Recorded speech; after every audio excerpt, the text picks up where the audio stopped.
আরে সানস বল। একটা কথা বলবো? বল।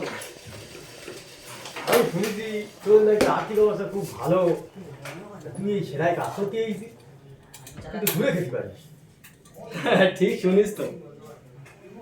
আমাদের আর্থিক অবস্থা বলতে মোটামুটি আমাদের অনেক কটা অর্ডার আছে, মোটর ভ্যান আছে, টোটো আছে অনেক কটা। পনি যে বই করেছে একাই 100 অর্ডারগুলো কাজের আমাদের তো। কি বলছিস? ওই দেখ তুই শুনি তাই কত অর্ডার চলে রাস্তাঘাটে, এইসব অর্ডার ফর্ডার চলতেছে কাজের, অর্ডার ম্যাজিক গাড়ি টোটো সব আমাদের তো।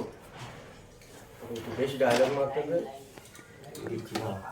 একটু বেশি বেশি ডায়লগ মারতে দে, হচ্ছে না। আমাদের কি ছিল জানিস?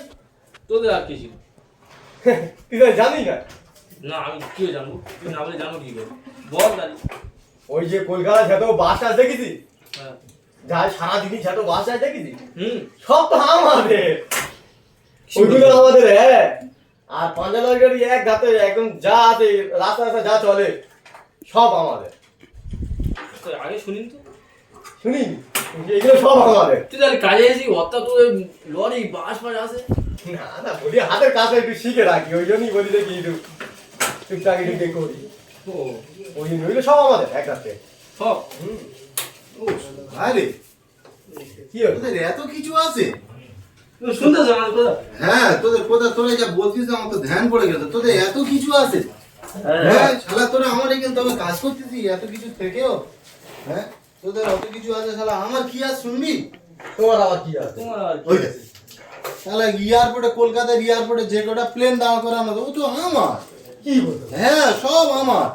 আর ওই সব হেলিকপ্টার যেসব চলে, ওই ওই প্রধানমন্ত্রী যেসব যায় ও সব তো আমার, ওর ভাড়ায় নিয়ে যায়। তো অটোর বাস নিয়ে এরা কি করতে যাবে? তুমি তাহলে এই হইছো, তুমি তাহলে এই- ও যত এয়ারপোর্টে প্লেন আছে সব আমার প্লেন, সব আমার নাম লেখা আছে। তুমি তাহলে এই দর্জির কাজ করতে তো? হ্যাঁ, দর্জির ওস্তাদগিরি করতে তো? ওই তা ব্যবসা একটা করতে হবে না?